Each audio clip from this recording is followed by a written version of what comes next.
Hello and welcome to Homemaking with Joy. My name is Rachel and today I'm making some freshly milled yeasted bagels. So if you have a grain mill and you like bagels, who doesn't like bagels, then stick around and let's get started.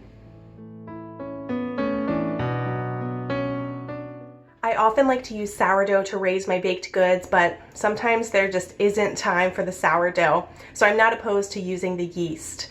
I've made these bagels before, they come together quickly, and they are still delicious. I'm actually preparing these bagels as a gift for a family member. It's just about Christmas at the time of filming, and my family member really likes these bagels, but she doesn't have a mill and she's not going to make them for herself, so I plan to make a whole bunch and freeze them, and then she can pull them out of the freezer whenever she would like a really nice quality bagel. I like to give really practical Christmas gifts and I like to work with my hands, and this is something that I can do for the people that I love. So I hope you'll join me, and I hope you'll learn how, and I hope you'll get a grain mill so you can do this for your family members and friends too. This recipe is very straightforward. I have my recipe card here and I'll link it in the description so you can check it out too.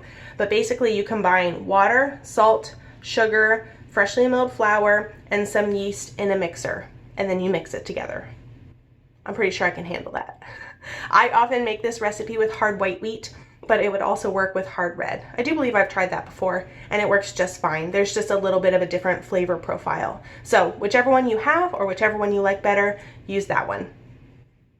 The recipe calls for 3 cups of freshly milled flour. So for me, I use a half a cup plus 1 tablespoon of wheat berries to equal 1 cup of freshly milled flour. So I'm going to grab those. I have my wheat right behind my mill. I have a mock mill and like it very much. The on button is on the other side, you'll see, and I will grind those grains.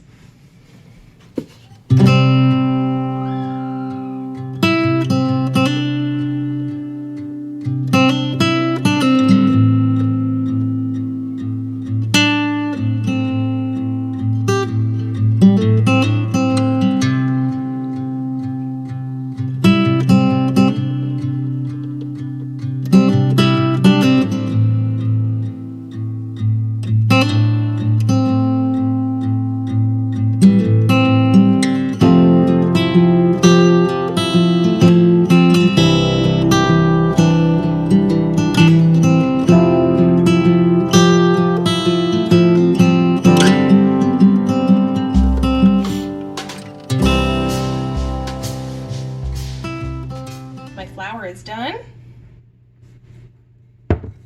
So now it's time to assemble the rest of the ingredients in my mixer. I have a Bosch Universal mixer that I like very much. It's perfect for these occasions, and so I just dump everything in. You should probably, with yeasted recipes, generally you add the warm water and the yeast first and let it proof. I almost never do that and it works out fine, but if you'd like to do it more to the book, you can add your water, 1 cup of warm water, and 1.5 teaspoons of yeast. That's 1.5-ish. That'll work out just fine. So yes, if you wanted to do it correctly, you could just let this sit for like 10 minutes until it gets foamy, bubbly-ish, and then you know it's active. But I just purchased this yeast and I've used the batch before, so I think it's fine. What else do we need? We also need sugar, a 1/4 cup of sugar. Just barely enough, cool. And 3/4 of a teaspoon of salt.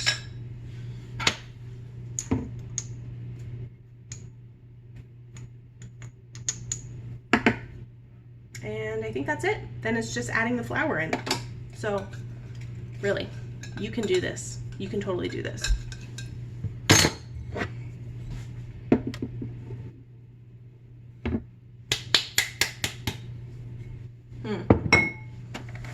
You know what? I think this recipe makes 8 bagels, and I'm pretty sure my family member would want more than 8 bagels in her freezer.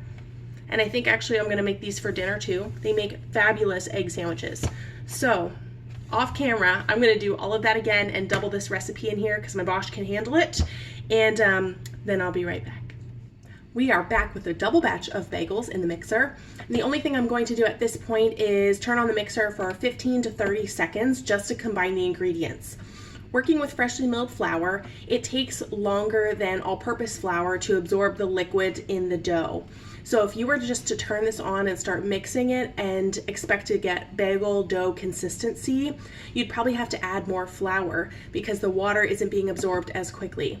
So I like to just combine all the ingredients, make sure there's water touching all of the flour, give it, I don't know, 5 to 10 minutes, whatever you have, and then come back and knead it. I find that it kneads together much more quickly and much more easily when you let it sit and absorb that water. So I'll show you what it looks like, how long I mix it, and then we let it sit and rise for an hour. I put my cover on so we don't get flour everywhere, but here we go.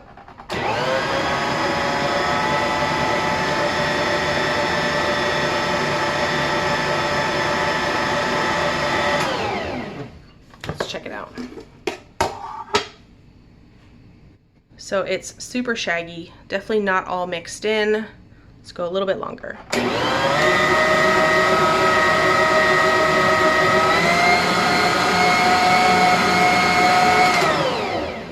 That's a little more cohesive. Okay, so I'm going to leave it like that for maybe 10 minutes, then come back and knead it the whole way, and then we let it rise for an hour. Time to check the dough. It's been a few minutes. All right, let's mix it. You'll notice that bagel dough is often very stiff. That is intentional. Every bagel recipe I've ever made is very stiff. So let's go.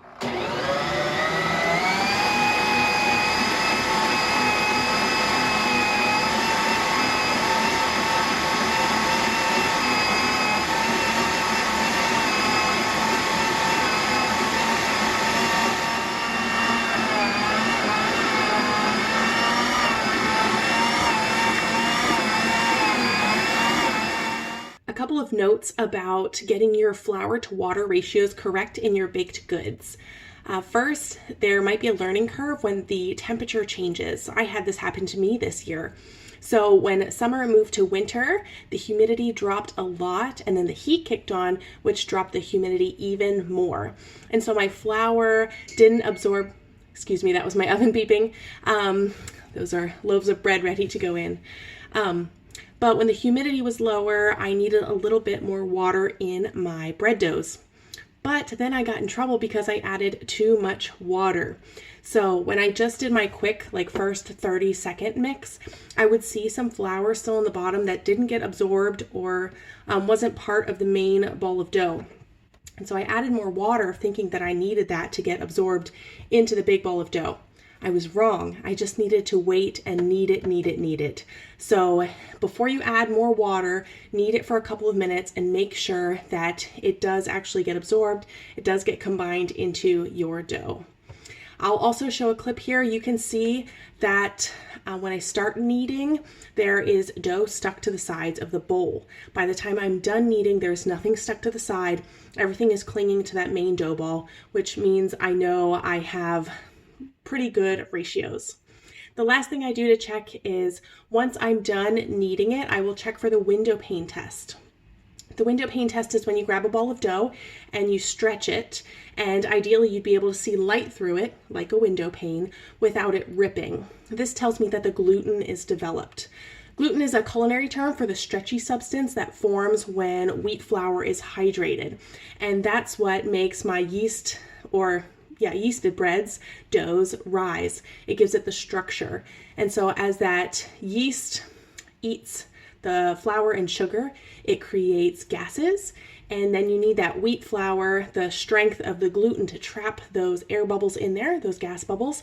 And that's what rises your bread product, whatever it is. I think this is all very fascinating. And so I'm going to check for my window pane test. If for some reason I'm kneading and it still just rips, it's not getting enough gluten, then sometimes I do need to add a little bit more water. But be forewarned, just a little bit at a time, because you can get in a tricky game where you add a little more water, a little more flour, a little more water, and then you got all your ratios off. So if you knead it a long time and it still won't get stretchy, add a little more water. That usually solves my problem. My bagel dough is done kneading, so I'm gonna grab a ball and show you the window pane test. Just had a kid wake up. Gotta go fast. Stretch, stretch, stretch. Oh, it ripped. Because I'm going too fast.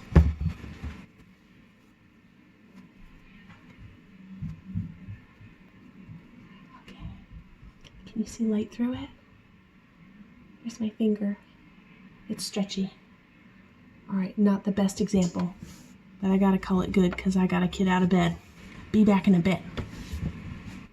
It has been about an hour and a half since I've looked at this dough, and it is filling the bowl nicely. I did not even have time to get the dough hook out before kids needed me, so I'll just take care of that when I deflate the dough.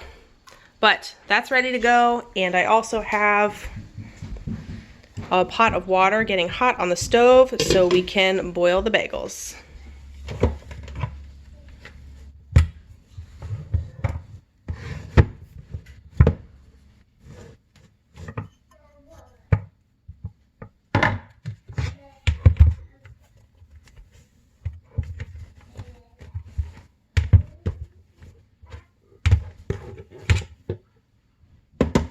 Try to keep it kind of in a line so I can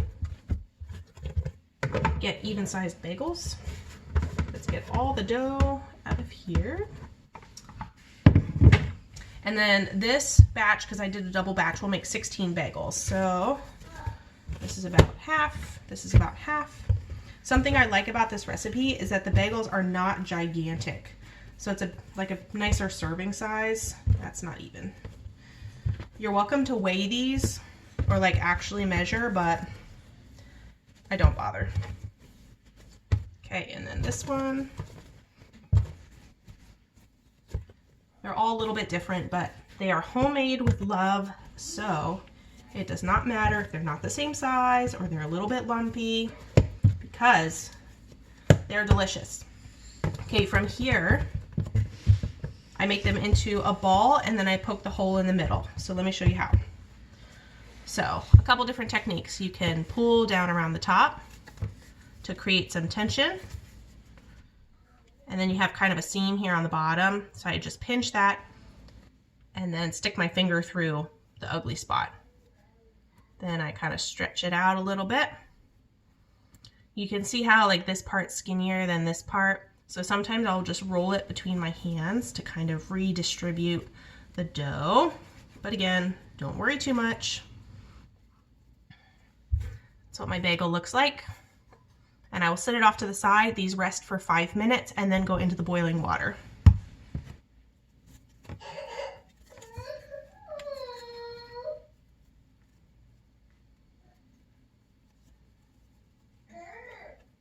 Yes?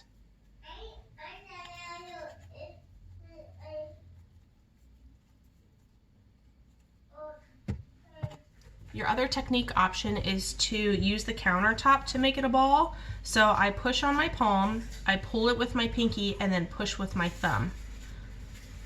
And that creates tension and creates a nice ball. Nice ball. These are my 16 bagels. Again, not perfect, but they will be delicious. You let them sit on the countertop for 5 minutes to let the dough rest, but also to create a little skin on the top so when you pick them up, they don't completely squish.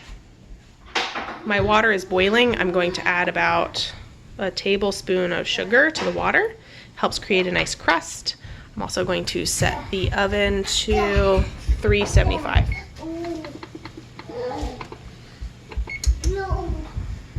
Here's the bread I baked earlier.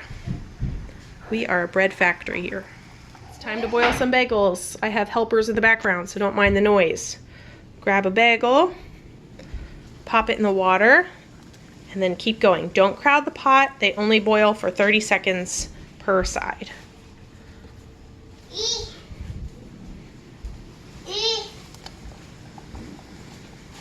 After 30 seconds, flip them. This helps them keep their shape whenever they go into the oven. These are done boiling.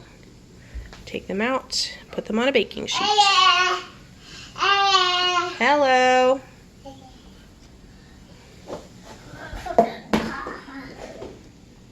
like to put everything bagel seasoning on some and keep some plain. All of the bagels have been boiled and put on baking sheets. It's unfortunate that my ugliest bagels seem to occur when I'm filming, like this one. Wow. But hopefully that makes me more relatable. The oven's at 375 and I'm ready to stick these in.